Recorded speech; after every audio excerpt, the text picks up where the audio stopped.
un immense plaisir que je constate que vous êtes autant dans cet amphithéâtre pour parler des requins aujourd'hui. Donc comme on a un petit souci de PC, je vais simplement vous parler de Longitude 181 avant. C'est une association qui a été fondée en 2002 par François Sarano et Vincent Holl, et qui est une association de protection de la vie marine. Alors si vous êtes plongeur, vous en avez peut-être entendu parler, puisque c'est eux qui ont créé la charte internationale du plongeur responsable.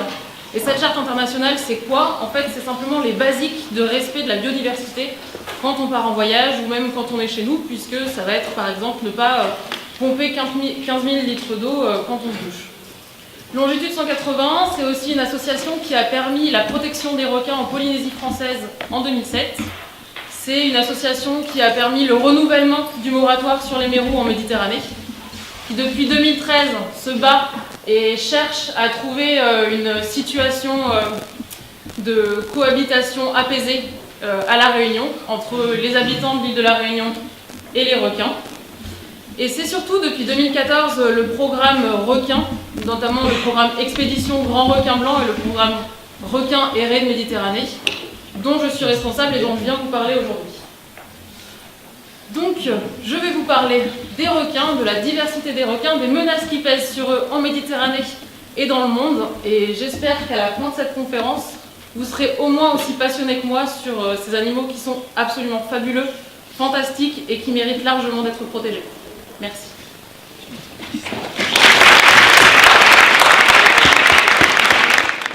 Bon, bah, du coup, avec un petit peu de retard, je suis désolée, on va pouvoir commencer cette conférence sur les requins.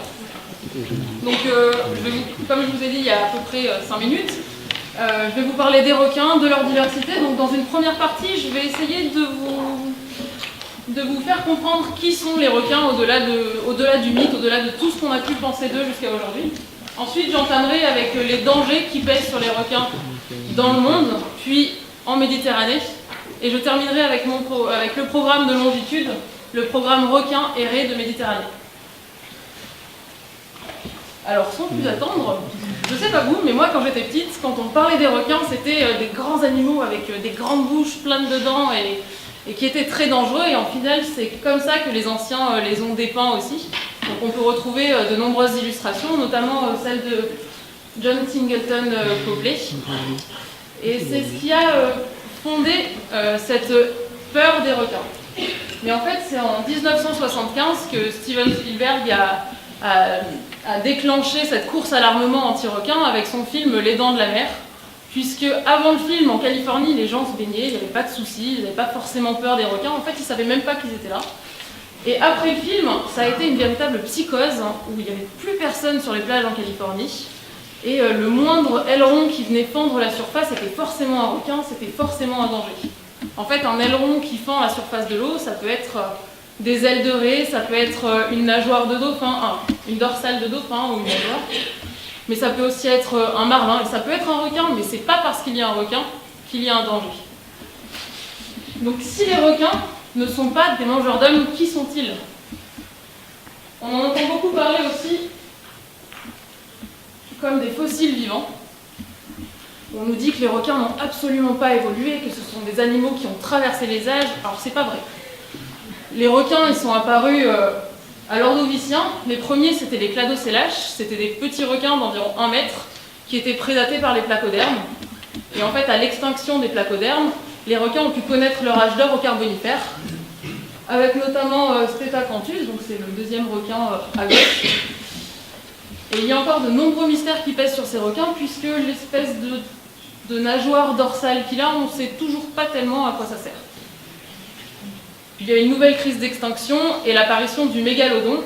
Et c'est surtout ce requin-là, en fait, qui est mis en avant dans les dents de la mer, beaucoup plus que le requin blanc, puisque, pour vous donner une idée, les dents du mégalodon, elles font 20 cm, un peu plus de 20 cm de long, alors que les dents du requin blanc, c'est plutôt 5-6 cm. Voilà. Aujourd'hui, on a des requins comme le requin mako, qui est apparu il y a 5 millions d'années, et qui, il est vrai, n'a pas beaucoup évolué depuis son apparition. Alors tout le long de cette conférence, vous verrez le mot monde ou le mot Méditerranée, avec vulnérable, critique. En fait, ça correspond au statut de conservation de l'espèce. Alors, c'est sur votre droite, j'ai l'impression qu'on ne voit pas très bien. En fait, si vous voyez le mot écrit en rouge, c'est que, si vous voyez CR écrit en rouge, c'est que l'espèce est en danger critique d'extinction. Si vous voyez en plutôt orange, c'est que l'espèce est en danger. Et si vous voyez VU, c'est qu'elle est vulnérable. Donc dans tous les cas, si vous voyez du jaune, du orange ou du rouge, c'est que c'est une espèce qui est menacée. Autre chose, j'ai voulu appuyer cette conférence aussi sur le nombre de morts causées par les requins par an. Alors si on regarde bien, on entend beaucoup parler des requins comme des mangeurs d'hommes toujours, et comme des animaux qui vont, si vous trempez un bout d'orteil dans l'eau, vous mangez littéralement. Et au final, les requins par rapport aux moustiques par exemple, ou par rapport aux famines, eh ben, ils ne font pas tellement de morts par an, eux ils sont plutôt à 5.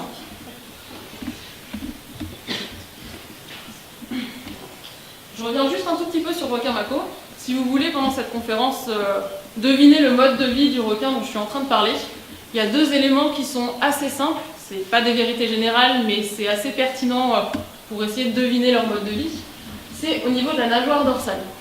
Plus la nageoire dorsale est en avant sur le requin, et plus c'est un requin qui va nager, qui va être en pleine eau. Alors que plus elle est rapprochée de la nageoire caudale, donc de la queue, et plus c'est un requin qui va avoir tendance à rester sur le fond. Un second élément, c'est la nageoire caudale, justement. Comme vous voyez, chez le requin mako, elle est très symétrique et le lobe inférieur est très développé. Alors en fait, ça veut dire que c'est un requin qui va être capable d'accélérer très rapidement et de prendre de grandes vitesses. Et le requin mako, c'est d'ailleurs l'un des requins les plus rapides qu'on connaît dans nos océans aujourd'hui. Mais les requins, c'est surtout des chasseurs d'exception. En fait, ils n'ont pas d'oreille, ils ont une oreille, mais qui est interne. Et ils n'ont pas des oreilles à proprement dit comme nous, ils n'ont pas de tympan. Et ce qui fait récepteur au son, c'est leur corps tout entier. Et c'est pour ça qu'ils sont capables d'entendre à plusieurs milliers de mètres. Donc c'est quand même particulièrement développé comme sens. Et le second, c'est l'odorat. Un requin est capable de sentir une substance qui a été diluée 10 millions de fois. Et il est capable de suivre vraiment à la trace parfaitement parce qu'il a deux narines qui permettent d'analyser les odeurs en stéréo. Le troisième organe qui rentre en jeu, ce sont les lignes latérales qui permettent la détection de mouvement puisque tout corps qui se mouvoie dans l'eau va déclencher des ondes qui vont être capables d'être interceptées par le requin. Ensuite, il s'agit des ampoules de Lorenzini. Alors les ampoules de Lorenzini, elles permettent à la fois aux grands requins comme les requins baleines, les requins marteaux, de s'orienter par rapport au champ magnétique de la Terre, mais elles permettent aussi, dans une moindre mesure, de détecter les champs électriques qui sont générés par les corps dans l'eau. Et c'est comme ça que certains requins peuvent chasser. La vue, elle va être plus ou moins développée selon les espèces et selon leur mode de vie. Et ensuite, il y a 2 sens de spectacle qui sont le goût et le toucher. Mais les requins, c'est surtout une immense diversité de formes, de comportements, de modes de vie. Et on va pouvoir avoir des immenses requins comme le requin baleine, le requin pèlerin, et des tout petits requins comme le squale nain. Alors là, vous avez le squalelé féroce, c'est un petit requin qui mesure de 45 à 75 cm.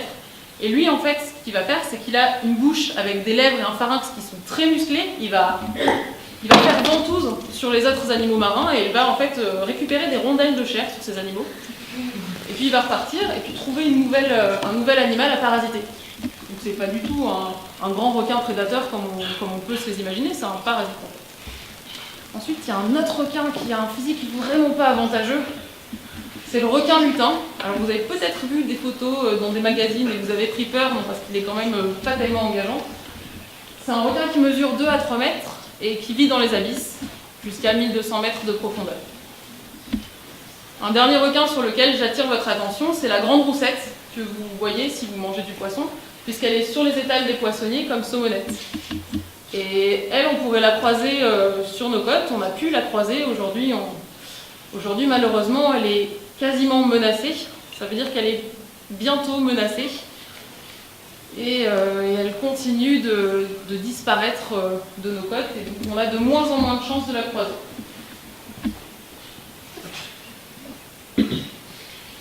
Mais les requins, c'est aussi une diversité de comportements et de modes de vie.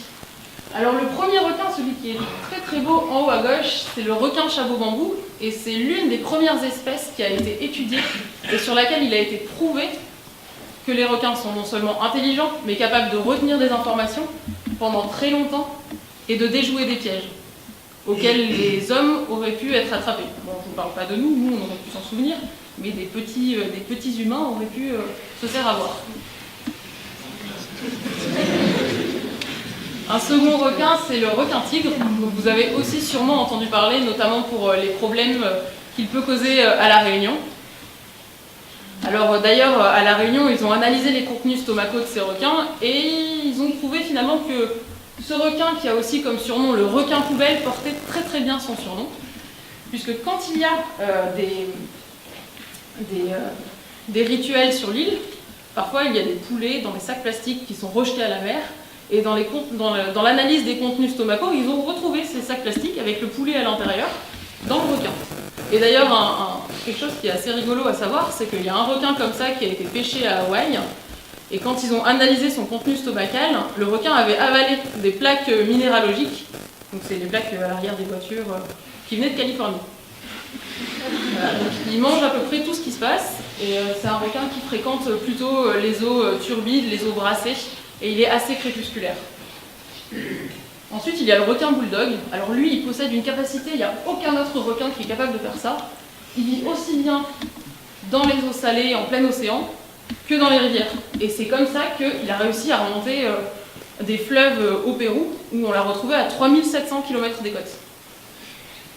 Et il aime particulièrement les eaux brassées, et donc il aime particulièrement les rivières plutôt vaseuses et les conditions crépusculaires. Et d'ailleurs, pour ce requin-là, on l'a retrouvé dans le lac Nicaragua, où on était persuadé que c'était une autre espèce de requin bulldog, et en fait non, c'était la même. C'est juste que c'est un requin qui se promène beaucoup.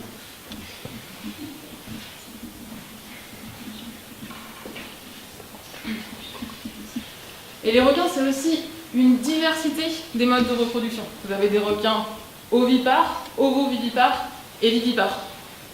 Le requin taureau, lui, c'est un requin ovovivipare, c'est-à-dire que la femelle va pondre des œufs qui vont éclore dans son utérus. Et il est très connu parce qu'en fait, il pratique le cannibalisme intra-utérin. Alors, vous voyez, ça ne fait pas rêver. C'est-à-dire que le premier petit qui va éclore, il va consommer ses frères et sœurs pour avoir assez d'énergie quand lui va sortir de l'utérus de sa mère. Un second requin, c'est l'hémissole tacheté. Alors lui, il est vivipare. La femelle ne va pas pondre des œufs, c'est un développement qui est intra-utérin aussi. Et comme tous les requins vivipares, par contre, pour éviter le cannibalisme intra-utérin comme le requin taureau, les femelles ont des petites poches dans lesquelles il y a un embryon par poche en fait. Les embryons ne sont pas au contact les uns des autres. Et un dernier requin, c'est le requin cornu à crête. Moi, ces requins, je trouve que c'est complètement une poésie et ils font des œufs qui sont absolument magnifiques. Si ça vous intéresse, vous pouvez rechercher les œufs de requins ailés et vous allez voir qu'ils ont des formes, parfois on se demande d'où ils nous sortent ça. Et c'est vraiment très très beau. Et ça se confond parfaitement avec leur environnement.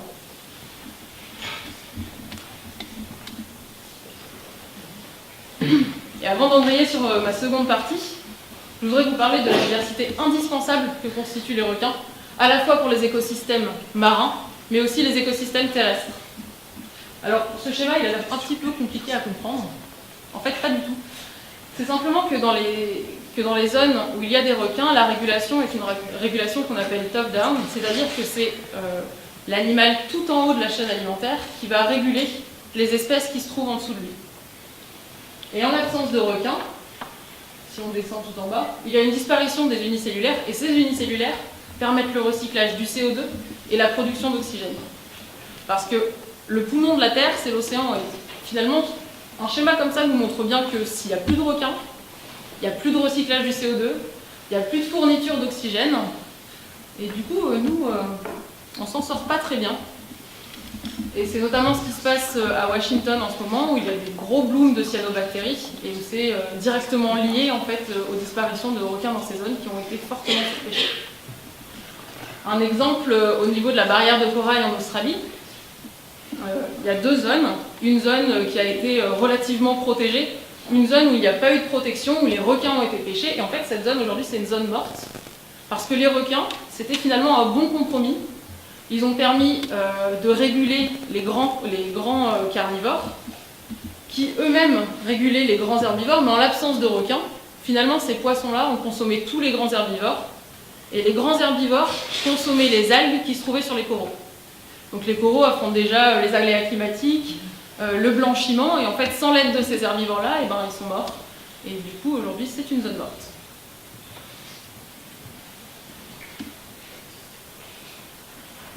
Je voudrais vous parler maintenant des dangers qui pèsent sur les requins partout dans le monde. Alors évidemment, il y a la dégradation de l'habitat, il y a la pollution, le réchauffement climatique, mais finalement, par rapport à la pêche, c'est vraiment une moindre mesure. C'est un moindre mal. Parce que la pêche, chaque année, c'est 100 millions de requins tués. Donc, la pêche, elle peut être industrielle et irresponsable ou irresponsable, mais on viendra sur la slide d'après. Donc les 4 techniques de pêche qui sont particulièrement meurtrières pour les requins, c'est le chalut de fond benthique. Donc c'est un grand filet qui va aller racler complètement le fond, qui va récupérer toutes les espèces sans faire de distinction ou de sélection. Et les requins vont être remontés avec les autres espèces. Et imaginez-vous pour un poisson ou pour un requin d'être remonté comme ça au milieu de toute la masse. Imaginez si ce n'était pas des poissons et que ce soit des vaches. Tout de suite, on se rend beaucoup plus compte du poids que ça peut être pour ces animaux-là. Et donc ils vont étouffer, ils vont mourir à cause de l'écrasement, ils vont mourir à cause de la montée en pression qui va être très rapide, et certains requins ne vont pas être à même de le supporter. En fait, de toute façon, il y a d'autres éléments qui vont tuer les autres. Ensuite, il y a le chalut pélagique. Bon, lui, il ne va pas venir racler les fonds, mais ça va être un petit peu le même principe. Il y a la palangre. Alors la palangre, je ne sais pas si vous en avez entendu parler, c'est des grandes lignes de plusieurs dizaines de kilomètres qui sont tendues dans l'océan avec des hameçons, et les animaux vont venir se prendre dessus. Et le souci, c'est qu'en essayant de se débattre, en essayant de s'en sortir, les requins vont se fatiguer et ils vont mourir. Un dernier élément, c'est le filet maillant. Le filet maillant, c'est un filet avec des espèces des mailles, en fait, donc des trous, et les animaux vont rentrer et se bloquer au niveau de l'aileron, au niveau des branchies, au niveau des nageoires, et du coup, ils vont mourir aussi. Donc finalement, le problème de la pêche industrielle, c'est que même pour les requins qui ne sont pas ciblés, en fait, ils vont être pris comme prise accessoire, et on y reviendra plus tard, c'est très important de pouvoir agir à ce niveau-là en tant qu'ONG.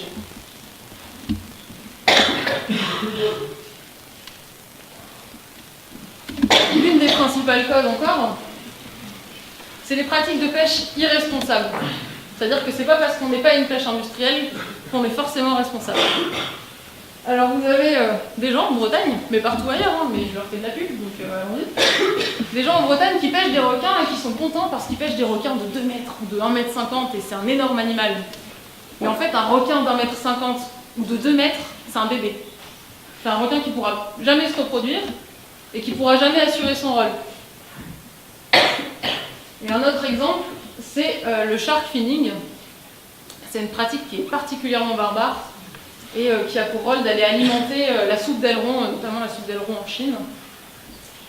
En fait, le principe, ça consiste à aileronner le requin, donc à lui enlever en fait toutes ses nageoires et à les garder. Les ailerons de requin, c'est une viande qui coûte très cher. C'est un mets qui sert à la bourgeoisie. Alors que la viande de requin, ça vaut pas grand-chose. Donc finalement, pourquoi s'embarrasser du corps du requin quand on peut récupérer plus d'ailerons? Donc les requins vont être balancés par-dessus bord, qu'importe l'agonie, la noyade ou les conséquences désastreuses que ça peut avoir derrière. Ils ne gardent que les ailerons. Une autre cause qui met gravement en danger les requins, et c'est bien malgré eux, c'est leur cycle biologique qui est relativement long. C'est des prédateurs. Ils vont avoir une maturité tardive, une maturité sexuelle tardive, une croissance qui va être longue, une gestation qui va être longue. Par exemple, le requin-baleine, c'est un requin qui atteint sa maturité sexuelle à 9 mètres. Alors pourquoi on dit 9 mètres et pas plutôt 20-30 ans? Parce que 20-30 ans, c'est quand même pas très précis. Surtout que ça peut être 15-35 ans. Alors que 9 mètres, ça l'est beaucoup plus. Et le requin-baleine, aujourd'hui, il est menacé. Et s'il a réussi à se maintenir jusqu'à aujourd'hui, c'est parce que c'est un requin qui est très prolifique. C'est un requin qui va faire 100 petits à la fois. Simplement aujourd'hui, c'est le même problème que pour les autres requins, il n'a pas le temps de grandir et faire ses petits. Donc il est en manque. La situation en Méditerranée. Alors la Méditerranée, c'était un hotspot de biodiversité. Aujourd'hui, c'est un hotspot de danger, notamment pour les requins, parce que sur les 45 espèces de Méditerranée, il y a 22 espèces qui sont menacées, dont 12 espèces qui sont en danger critique d'extinction. Et en 10 ans, on a vu apparaître de nombreux requins en plus dans la liste des espèces en danger critique d'extinction. Dont 5 requins. Donc ici, vous avez le requin féroce, le grand requin blanc, le squale chagrin, le requin peau bleue et le requin marteau. Mais c'est aussi 2 requins de plus qui passent dans un statut en danger. Donc c'est le requin renard et le requin pèlerin. Et il y a 4 nouveaux requins qui passent dans la liste des espèces menacées. Le Pénisole tacheté, dont je vous ai parlé un petit peu plus tôt, qui est le requin vivipare. C'est le squale bouclé, le squale liche et le requin renard, à gros yeux, celui-ci. Donc au total, c'est 22 espèces de requins qui sont menacées en Méditerranée. Et en plus de ces 22 espèces de requins, il y a plus de 10 espèces pour lesquelles il n'y a pas de données suffisantes pour établir en fait un statut de conservation. Et finalement, s'il n'y a pas de données suffisantes, c'est parce que, et c'est sûrement parce que, c'est des requins qui sont déjà en danger critique d'extinction. Donc c'est des requins pour lesquels il faudrait déjà se manifester, pour lesquels il faudrait déjà faire quelque chose, et pour lesquels on ne fait rien, parce qu'on n'a pas de données suffisantes.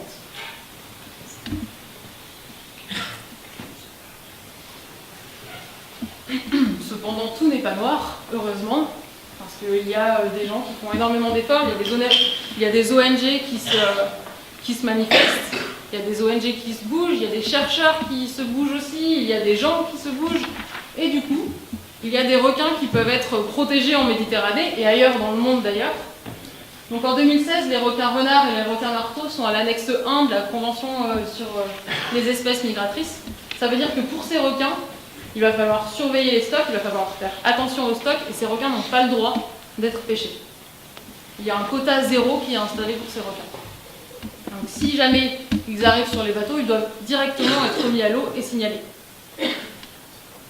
Ensuite, ce qui est important à savoir, c'est que pour qu'il y ait une protection internationale sur ces animaux, il faut que les États s'engagent. Parce que chaque loi qui est votée pour la protection des requins en Méditerranée, c'est une loi qui doit être votée par un État. Et pour qu'un État s'engage, il faut qu'il subisse une certaine forme de menace, de pression par la population. Il faut qu'il ait envie de s'engager. Et pour qu'il ait envie de s'engager, il faut qu'il y ait des voix qui lui disent « Oh, là, faut que tu te bouges mon gars, parce qu'on a bientôt plus de requins et tu vas voir, puis après, ça va pas aller pour nous. » Voilà. Alors là, il y avait une vidéo, et je suis désolée, je ne peux pas vous la passer, c'est dommage. En fait, si jamais ça vous intéresse, c'est le film Méditerranée, royaume perdu des requins, qui a été tourné par François Sarano et Stéphane Grandvoto. En fait, quand ils ont voulu tourner ce film, ils sont partis à la recherche des grands requins blancs, et en arrivant en Méditerranée, ils se sont rendus compte que les requins blancs, ils n'étaient pas si faciles que ça à retrouver. En fait, ils ont eu beaucoup de mal à trouver des requins, et pour cause, il y en a de moins en moins. Donc, sur cette vidéo que vous ne pourrez pas voir, on pouvait voir François Sarano avec une grande femelle requin blanc qui était parfaitement pacifique, qu'il a même laissé nager quelques mètres à côté de lui. Donc on est très très loin, encore une fois, de l'image qu'on a pu avoir des requins avec les dents de la mer, ou qu'on peut continuer à avoir des requins, notamment des grands requins blancs qui continuent de faire très très peur avec leurs grandes mâchoires et toutes pleines de dents.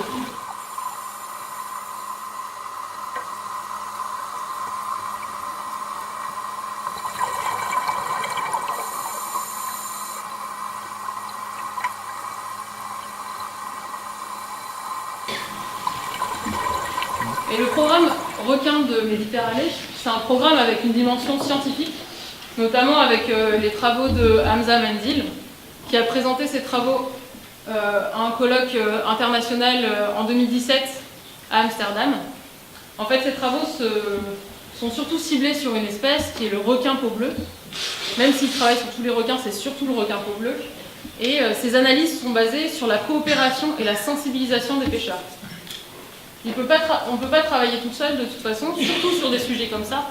On a besoin d'avoir de notre côté les pêcheurs et de notre côté le plus de personnes possible pour qu'on puisse travailler. Et c'est ce qu'AMSA fait au quotidien.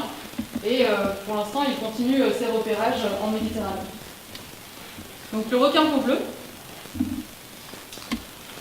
c'est un requin qui, pour moi, est plein de poésie. Je le trouve très très beau quand il se déplace, si ça vous intéresse de regarder. Il est plein d'hydrodynamisme et à la fois, je le trouve très élégant. Moi, c'est un peu mon requin préféré. Je trouve qu'il a quelque chose de particulier. Et en fait, c'est ce requin-là qu'on va croiser le plus souvent sur nos côtes. C'est un requin qui est très prolifique. Il y a 30 petits par portée. C'est un très grand migrateur. On le retrouve à peu près dans tous les océans du monde. Et c'est un requin qui aime bien la surface. On le retrouve beaucoup en surface. C'est un grand pélagique. Et surtout, il est assez curieux. Et il est complètement inoffensif pour l'homme. Alors, ici, c'est une plaquette qu'on a chez Longitude 180. C'est les documents pédagogiques dont on se sert notamment pour sensibiliser les pêcheurs. Alors, elle a été faite en 2015 et depuis, son statut au malheureux requin peau bleue a changé. Vous verrez après. Mais j'attire surtout votre attention sur la taille de reproduction du peau bleu, qui est de 2,3 mètres pour les mâles et de 2,7 mètres pour les femelles. Et en fait, ce qui se passe en Méditerranée, c'est que 90% des requins qui sont pêchés, des requins peau bleue qui sont pêchés, ont une taille inférieure à 2,7 mètres. Donc ce que ça veut dire, c'est que pour tous les requins mâles qui sont pêchés, ils auront peut-être atteint leur maturité sexuelle, mais les femelles qui sont pêchées, elles n'auront jamais leur maturité sexuelle. Donc en fait, chaque requin qui est retiré de la Méditerranée ne va pas pouvoir assurer son rôle, il ne sera jamais remplacé. La première cause du déclin de ces requins, c'est la pêche industrielle, avec la pêche à la palangre et les filets dérivants. Et comme je vous le disais tout à l'heure, c'est pas parce qu'elle est industrielle qu'elle est forcément, c'est pas parce qu'elle n'est pas industrielle qu'elle est forcément responsable. La seconde cause de déclin des requins peau bleue en Méditerranée, c'est la pêche sportive. Le résultat, c'est qu'entre 2007 et 2016, son statut a changé et de vulnérable, il est maintenant en danger critique d'extinction en Méditerranée.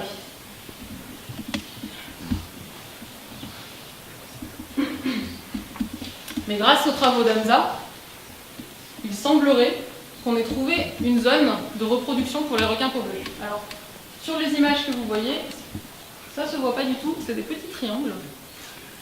Au niveau du centre des côtes algériennes, il y a un très fort regroupement de requins peau bleue. Et en fait, ce regroupement, ça correspondrait à une zone de reproduction, ce qui ferait de l'Algérie une zone absolument essentielle à protéger. Il faudrait essentiellement protéger les requins dans cette zone parce que c'est une zone où ils sont particulièrement vulnérables. Sauf que bon, on peut protéger les requins en Algérie, surtout les requins peau bleue qui se promènent un petit peu partout et qui n'ont absolument aucune conscience des frontières, évidemment, sinon ce serait pas drôle. Et alors, il y a une forte nécessité de les protéger de partout. Que tous les pays se mettent dans la protection, que tous les pays s'engagent. Et c'est pour ça que nous étions à Amsterdam. Quand on était à Amsterdam, on a pu croiser du coup, les Algériens, des gens qui venaient de Malte, des Espagnols, des Italiens, des Israéliens, des Grecs. Et on a pu discuter de tout ce qui se passait dans nos pays, on a pu échanger des informations, on a pu échanger nos propres ressentis, et nous, on a pu mettre nos ressources à disposition. Et ensemble, on veut avoir une action collective efficace, et pour avoir une action collective efficace, il faut que nous, en France, on soit efficace aussi. Il faut que nous, en France, on soit capable de porter assez de voix pour être entendus. Parce que bon, si on porte 5 voix, on va se faire rigoler au nez. Alors que si on en porte 500, 5000 et plus, là on aura du poids et là on aura une certaine forme de cohérence et là on sera obligé d'être entendu. Donc depuis ce colloque, et depuis un mois, Longitude 180 a lancé un appel à toutes les autres ONG en Méditerranée. Et une fois de plus, moi je trouve que ça a quelque chose d'assez poétique. C'est que en fait, toutes les associations et les ONG que nous avons appelées nous ont répondu. Et on a créé une plateforme sur laquelle nous sommes tous en train d'échanger. Et donc, en plus de l'Espagne, il y a la Libye, il y a l'Égypte. Alors l'Égypte s'est rajoutée il y a très peu de temps. Il y a la Turquie qui n'était pas représentée et qui travaille avec nous aujourd'hui pour justement collaborer et trouver ensemble des pistes de protection des requins.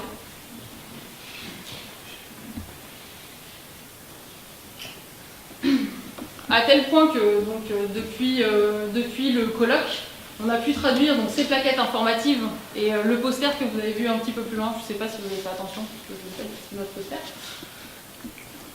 Et en fait, on a pu traduire ces fiches, ces posters, et ils vont être mis à disposition auprès d'une université en Turquie.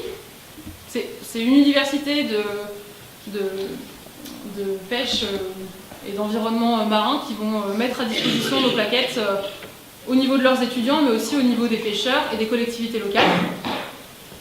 La Grèce, donc une ONG grecque, IC, a aussi traduit nos plaquettes. Et eux vont directement le faire parvenir à leur gouvernement.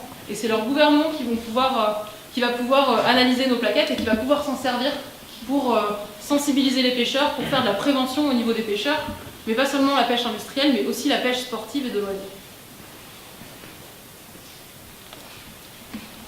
Et pour nous, Longitude 181, les années à venir, ce sera aussi une extension du programme requin Oré, puisque finalement c'est la même famille, ce sont les mêmes menaces, et c'est la même fragilité.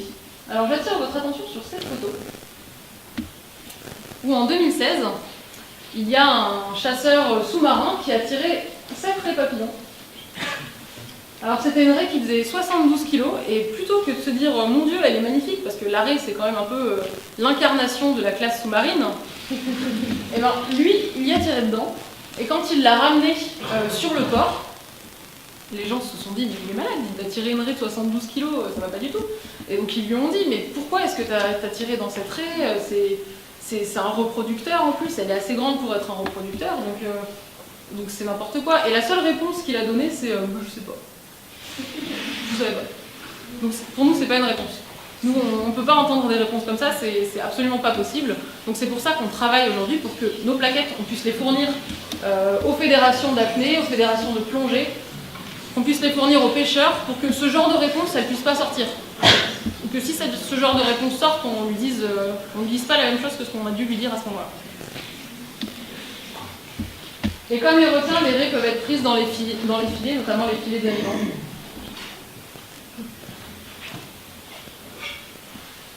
Parce que la situation des raies en 2017 en Méditerranée, elle est absolument pas meilleure que celle des requins. Puisque sur les 32 espèces, il y en a 16 qui sont menacées, et il y a 5 espèces qui sont quasi menacées. Et comme pour les requins, il y a un certain nombre d'espèces pour lesquelles il n'y a pas de données suffisantes pour établir un statut de conservation. Donc il est tout aussi urgent de protéger les raies que les requins. Alors pour la petite histoire, cette raie, le diable de mer commun, qui porte finalement pas très bien son nom parce qu'elle est très jolie, on ne peut même pas utiliser l'excuse de dire c'est des animaux qui sont dangereux pour nous. Non, elle mange du plancton. Elle va en surface, elle va brouter l'herbe en surface, elle va brouter le plancton. Donc elle est absolument inoffensive, il n'y a aucune raison pour ne pas la protéger.